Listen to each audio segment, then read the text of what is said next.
TTB Music Podcast.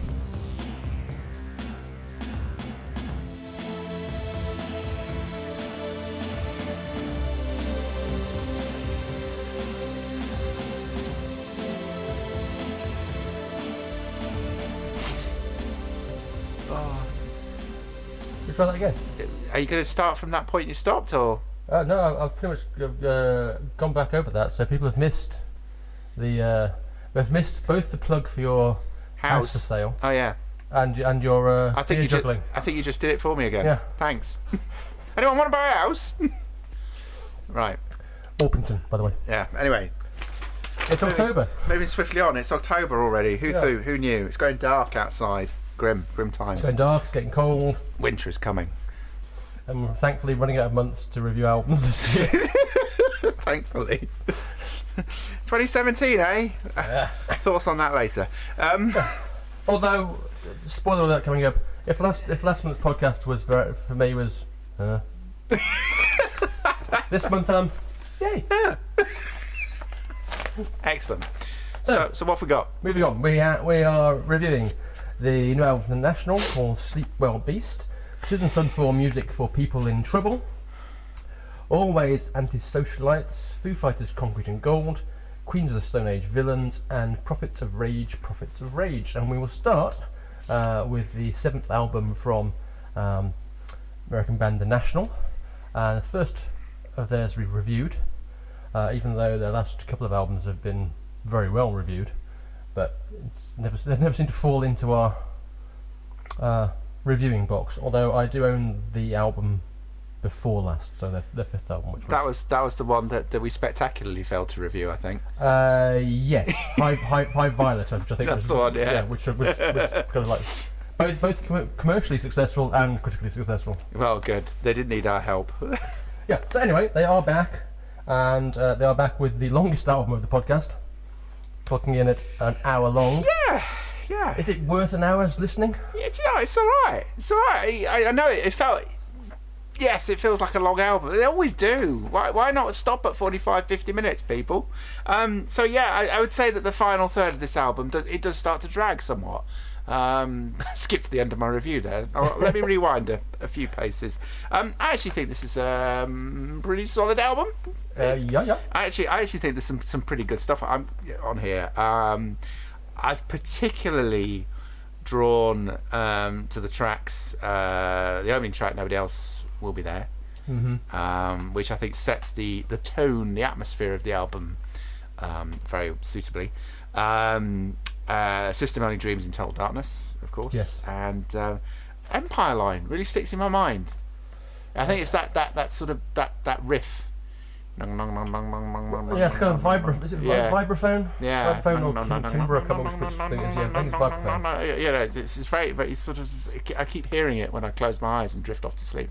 So it's clearly had an Who's it sleep to? No. You know, we did that earlier in the year as well. I remember saying the same thing, and I don't mean it at all like that. I mean quite the opposite, in fact. So I actually really enjoyed this album. So better than solid. Yeah, I agree. I think what I like about this record is that, unlike a lot of albums we've listened to this year, and I could probably say the same of ones that are on this podcast, there's a variety to the sound. Yes. Of the record. It's not a one note. No. Album. So you go from very kind of mournful, kind of piano-y type, indie ballad type stuff to kind of full out stadium rock band type stuff. That's on here like too. Day I Die kind of thing like that. Yeah. And Turtleneck. Yeah. For those who like apparel mentioned in their apparel, even mentioned in their songs. We've got some more coming up later in the podcast, but Turtleneck starts it off. And obviously there's the System Only Dreams in Total Darkness, which I believe is a single off it, which is the vocals on that, particularly in the backing vocals near the end, remind me a lot of Tim Finn. So it actually has that kind of crowded house kind of vibe to it as well. Yes. I think, which is good. I agree with you also though that if there is a criticism, it's that some of the tracks probably go on too long, Yeah. and therefore the album goes on too Then long. for the album. That's what I mean. It doesn't feel like an overly long album, but it does start. There is that drag towards the end, and yeah, I think that's what it is. It could be just more succinct, Yeah, although I do like some of my reviews. Although I do like the final track, "Sleep Well Beast" as well. Yes, That's a really yes. that is a long song, but actually that Yeah, kind of works that's well fine. as a kind of long song. Absolutely. Moving on, Yeah, I like that. Yeah. Yeah. Moving on, we move on to the winner of our album of the year just a couple of years ago, Yeah. Susan Sundfor, for an album that was very kind of electronic pop. Yeah. She is back with a new album which is very much not electronic pop, to say the least. Very much a stripped back and bare, very acoustic. I suppose it's a folk album. I suppose for the closest thing, description-wise, if you're going to pin a It's genre on it, I suppose. ah, And reading around this, obviously it seems that the experience of making the previous album, 10 Love Songs, was one that kind of fucked her up a bit, and seemed to be a very difficult and draining album for her to make personally, and coincided also with a breakdown of a relationship, and also drinking too much and smoking too much and just generally having a bit of a meltdown. And the kind of result of that has been this album. So as one might imagine, it's not exactly a chirpy upbeat affair lyrically, or necessarily musically. And I think but the interesting thing about this record is it's certainly unlike the last album. This is not an immediate album. In fact, far from being an immediate album, it's one that takes quite a bit of getting into. However, I think when you do get into it, I think it's actually very worthwhile. I think the kind of theme of the album is summed up quite nicely by there's a lyric in the opening song Mantra that says "I'm as empty as the earth," which I think kind of encapsulates quite beautifully where she is at mentally at the start of this record. And sprinkled throughout the album are some other great lines like that. There's a line, I think it's in Good Look Bad Look, which is freeloader wisdom from the books he never read. And I kind of like that idea. You've all met those kind of people that kind of spout stuff, quotes from people and quotes from books, but they've clearly never read the whole book, kind of thing. And I kind of like that idea, particularly when you're talking about an ex. As a kind of piece, I think the more you listen to it, the more it kind of comes together as an experience almost, rather than just an album. And as you'd expect from her, there are also kind of weird instrumental interludes and strangeness that you wouldn't necessarily expect in a song. So again, with Good Look Bad Look, you have kind of a 2.5 minute song, then it seems to stop, and then it suddenly kind of starts up again. You've got a kind of final minute of kind of sax-led kind of smooth jazz, which I really like. Usual bit of weird talking through it. Particularly this guy sounds like a Scouser, but apparently he's not a Scouser. is that? No, but it's also quite funny. And of course, there's also John Grant, who also her label mate, who appears a couple of times, but particularly on the final track, Mountaineers. And you can see why the label wanted them to go together, because their voices match well. Yes. So overall, I said it's not an easy listen. It takes work to get into, but the more and more I have listened to it, the more and more I like it. This album will chime a chord with anyone that's been through a period of mental anguish or illness, whether it's the result of a breakup or any other form of loss. It's an album that had an immediate chord with me, but actually, as you say, it was not an immediate album. It was not as immediate and as joyous as its predecessor. No, it's not one you immediately No. walk around singing and humming. But actually, I think it's probably one of the most rewarding albums we've ever that's quite a bold claim, have had the pleasure of reviewing. I think actually there's an understanding every time you come back to it. You get more and more from it, and it's very rare that you actually get an album like that. Where I know we talk about repeated listenings, and you're the magical third listening, and it all falls in place. But actually, with this, you just keep going and going. It's like an onion, just keep picking back the layers of it. No, and, I agree. I mean, her vocals are her ability to use her voice is absolutely stunning. She has such a powerful instrument inside her. Yeah. It's fantastic. I mean, you've touched on some more of the lyrical content, and for anyone that was a huge fan of the previous album, you may find it difficult first to sort of equate that this is even the same artist. Very true. Yes. I mean, there are echoes. I mean, I think it's the Sound of War with the very long synth-driven instrumental in the middle of the album. Obviously has echoes back to previous work. And as the album progresses, I think there is more and more sort of noises brought back in. And again, I think that sort of represents the journey she's on in the album. It starts very gently.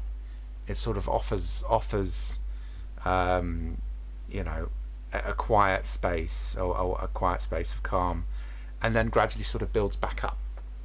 And I think, again, anyone that's been through the process of the music for people in trouble, as indeed the title of the album is, anyone that's ever been through that sort of process will kind of will equate with the quietness needing to be re-established as it is at the start of this album, following the noise of the last, and then sort of gradually bringing yourself back up to a warmer, happier, dare I say, a place. Intriguing, therefore, that the final track is in fact called Mountaineers. Yes. As it does feel like you reach the top of the climb at that point. And a bit like John Lennon's I was going to say debut, John Lennon's first solo album post Beatles, A Course of Therapy. The Plastic Ono band was often cited as a man going through a process of, in his case, the primal scream therapy, and sort of letting out all the angst about mother and so on. And in a similar way, in a kind of way, this is very similar. It follows a very similar sort of format, in that by the time you reach the close of the album, you're in a far more peaceful place. I think that's an apt point to end that. Even though I'm going to make you speak again now by saying, "Hey, let's change tone totally and go all indie pop." And the return of and as I said, this is another band who featured highly in our. I'm trying to think if it's the same year or not. Yeah, I think it might be. Yes. Also featured highly, and I think did they make the top 5 or not? I can't remember. If not, they were very very close to the debut album. Yeah. Always. So they're back clearly with a follow-up record, the usual difficult second album. But is it a difficult second album? No, it's not at all. It's different to the first album. The first album had that lo-fi charm. Yes. That a roaring debut. Hanging out the cliches. It often has, but this one, it manages to encapsulate the sort of the shoegazing awesomeness of the first one. Yes. But in a far more polished way. It doesn't feel as rough or as jaunty as the first album, but the fact production-wise it's perhaps a bit more smoothed over, I don't think it actually detracts from the band at all. No, neither do I. And whilst it doesn't have any sort of the standout, sing-along Marry Me Archie singles like as that track came for the first one, there is plenty on here to sort of I was going to say almost get your teeth into, but the album's over before you exactly it's a mere 30 minutes long. So do you know kind of record, kids. Yeah, it's our kind of record, but do you know what, for once I actually think, I could have had more of that, which is a good thing. Definitely. Yeah, they leave you wanting more. No, it's again, it's so rare these days that you get good indie albums that hark back to that sort of glory period of indie. But this one is certainly up there and highly recommended as a result, if that's your Yeah, thing. I agree. I think they've, as you say, managed to harness what was good about the debut album and tweak it just enough to move a couple of steps forward whilst maintaining what actually made them charming in the first place. And it is that whole jangly dream pop indie sound that channels various kind of influences from kind of Blondie to the Primitives to even people like Kirsty MacColl, I would say. Yes. And it's a cracking start to the album again. You know, like last time, In Undertow, which Straight in. which I think was the lead single. Yeah. Right. Dreams Tonight, which has that wonderful line in it. You know, if I saw you on the street, would I have you in my dreams tonight? Which I think is it's very kind of sweet in a kind of cliched kind of pop kind of way, but I like it. And then you've got several songs that are similarly kind of mellow in that kind of vein, but then you've got a couple of really up-tempo things, so particularly Plimsoll Punks, which definitely reminded me of early Blondie, and Lollipop Ode to Jim, which is a song written in honour of Jim Reed of the Jesus and Mary chain, and it has, as you might expect for a song that's written in honour of one of them, a kind of Jesus and Mary chain-esque kind of beat to it. One criticism now maybe is the fact I would perhaps say the final two tracks are not quite as good as the first 8, but it's a minor quibble, because overall I would agree with you that I think considering they've now only released 2 albums, both albums are definitely worth owning. Yeah. Consistently good. We move on to a band that have seemingly been around forever now, you know. and I don't mean that in necessarily a bad way, but and also bizarrely now, and this is perhaps a sad indictment of rock music as much as we've often criticised the lack of new stuff in indie music. If you're kind of thinking of kind of go-to bands in hard rock these days, you pretty much start a list and you write down the Foo Fighters and Metallica, and then you start going Yeah. So Metallica back, 9th studio album. We reviewed their last album, Sonic Highway, which is that one when they went round 8 cities and did a song in each city, and I think there was a documentary film that went with that, which was quite a jolly record. It's got a classic rock band. Indeed. Excessive. And I'm back to project. You pretty much, and also you've also pretty much summed up this album there. It's a classic rock album. Yeah. But it is one of yours. It's a solid record. Yes, it's not a great Foo Fighters album. It's not a bad Foo Fighters album. It's a solid album. It ticks all the boxes you'd expect from the Foo Fighters.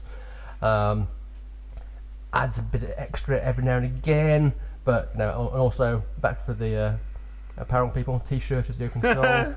Very short song. You forgot Plimsoll Punks on the previous. Plimsoll Punks, on the previous record. You're right. Absolutely, we're just all over the shop.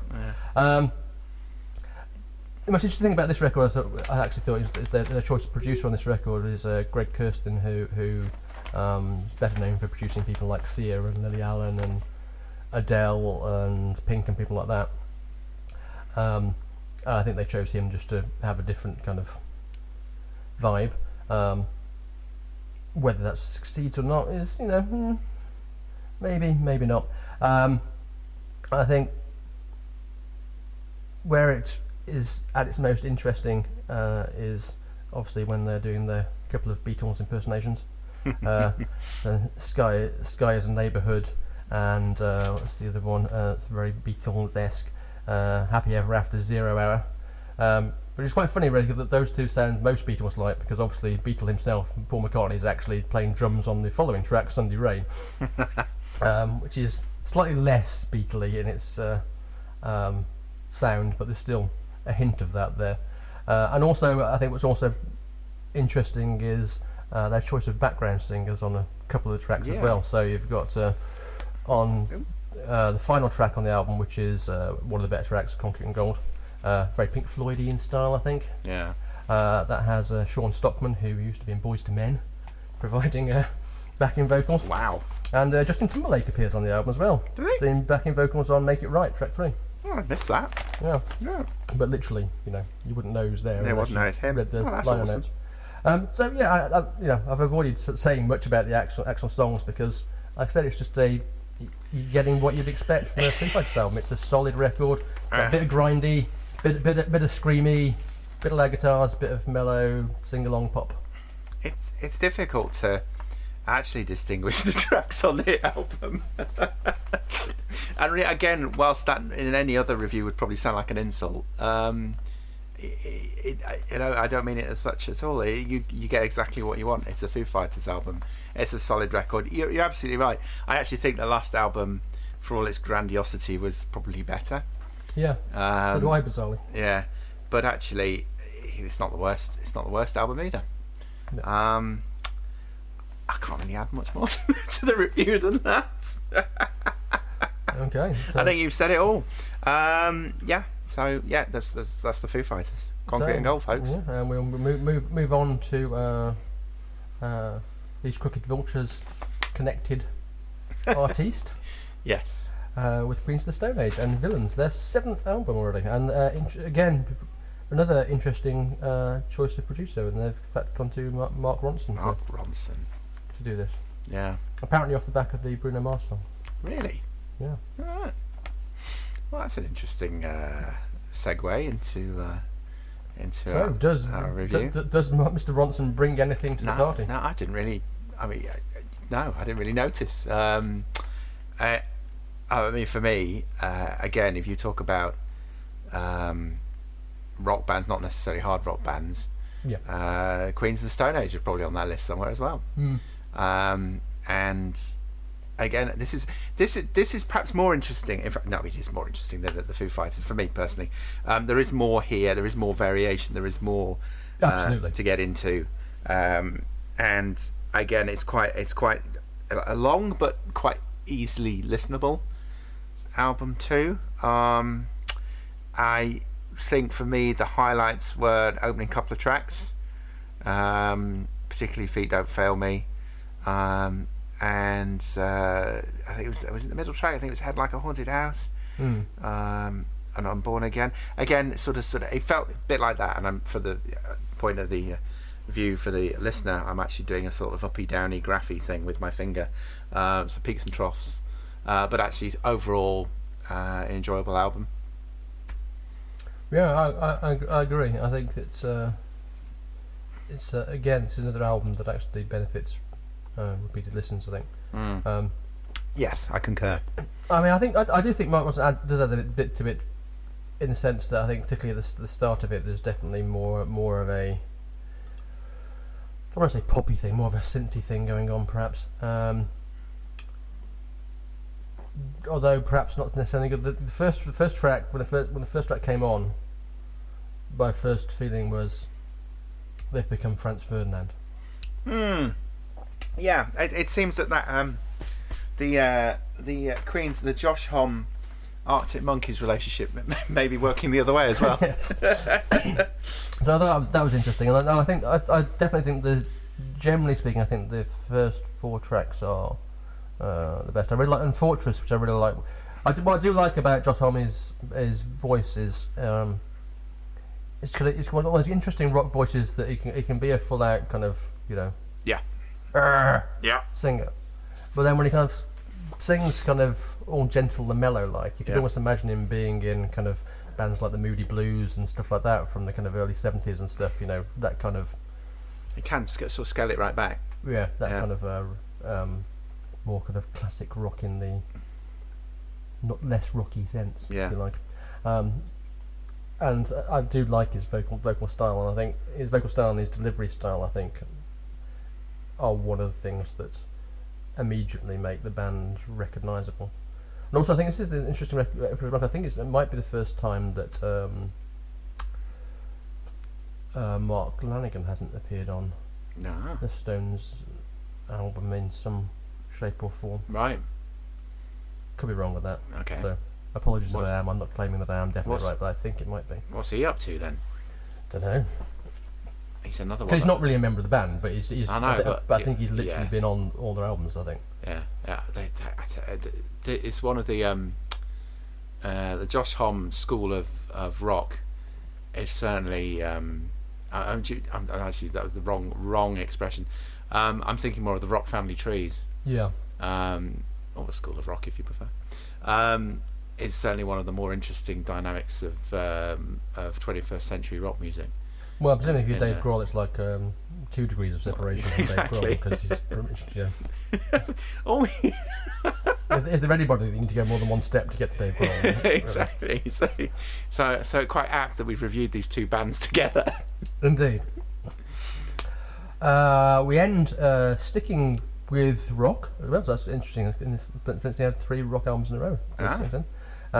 With a debut album from Prophets of Rage, who are essentially 3 members of Rage Against the Machine, Chuck D and DJ Lord of Public Enemy, and Be Real of Cypress Hill. And this is, I think this is one of those albums that people are either going to love or hate, depending on where they came from. Yeah. It sounds exactly like you expect it to sound. Is Yeah. what I'd basically say. If you wrote down, okay, this is Rage Against the Machine with the guy from Cypress Hill and the guy from Public Enemy rapping over the top of it, what's it going to sound like? You're going to put this thing on. Yeah, that. That's exactly what it's going to sound like. And It sounded like there was that probably in the early 90s at the student disco there was that montage where you would have Cypress Hill up against Rage Against the Machine. Up against something else. if I'm going to be, I'm going to get my all yeah. 3 records being played at once. And if I'm going to get my major criticism in first of all, my major criticism is what you just said. Yeah. This album sounds like it could have been made at the start of the 90s. Yes, it does exactly. And that, I think, is its biggest problem. But I also think it's possibly its biggest selling point. I was about to say the same thing. Yeah, it is, because when it works really well. Yeah, So particularly on things like Unfuck the World, Hey On to the Chief, and I think tracks near the end. I think the final song, Smash It, and I think it might be Who Owns Who as well. Yeah. Those 4 songs particularly, just it's like, yeah, okay, that's the kind of Rage Against the Machine riff I recognise, and here's some good rapping going over the top of it. Although Legalize Me, which is slightly more funky, is also very, very, very good. That has a kind of Jimi Hendrix Crosstown Traffic type thing going on. Yeah. And also there's something else. Is it Take Me Higher that kind of seems to rip off David Bowie's Fame? Yes. Yeah. It's a definite David Bowie moment in there, or 2. Yeah. Yeah. So it is what it is. I found it quite enjoyable. There are a couple of tracks that don't really work, but overall, I played it a few times and thought, yeah, that was fine.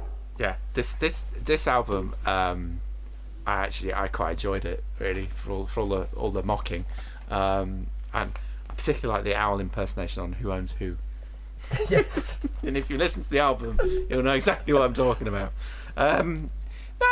Look, it was a little nostalgia trip. I used to love bouncing around other people's living rooms to this sort of stuff, wearing a bobble hat and pretending I was, straight out of Compton when I was basically straight out of Bury. It was a nice nostalgia trip, and clearly set to appeal to people, gentlemen and ladies of a certain age. Yes, I think very much. I can't see many kids buying this, but hey, I could be so wrong, because that sort of rock, rap, funk, early post grunge thing might be due a revival. There are still a lot of people walking around with Public Enemy, and particularly Public Enemy and Rage Against the Machine. Yeah, T-shirts. I know, but do they definitely know? Younger than me. Yeah, but do they know that they're bands?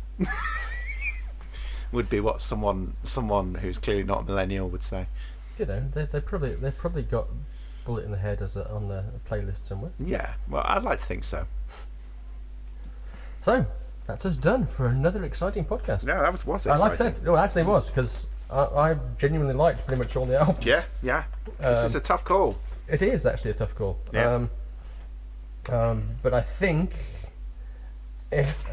I think I am going to have to go for Susan Sundfor, because it's an album, as you rightly said, it's one that the more you listen to it, the more you seem to get out of it. And I agree the fact that every time I've listened to it, I've felt more from it and enjoyed it more each listen as well. So not only have I been feeling that I'm getting extra out of it, but I've also been personally just going, yeah, that's really good. In fact, today when I listened to it for the podcast, I was thinking, what's my favourite track on this album? And I was getting to the point where I was thinking, oh, that's a really good track. Yes.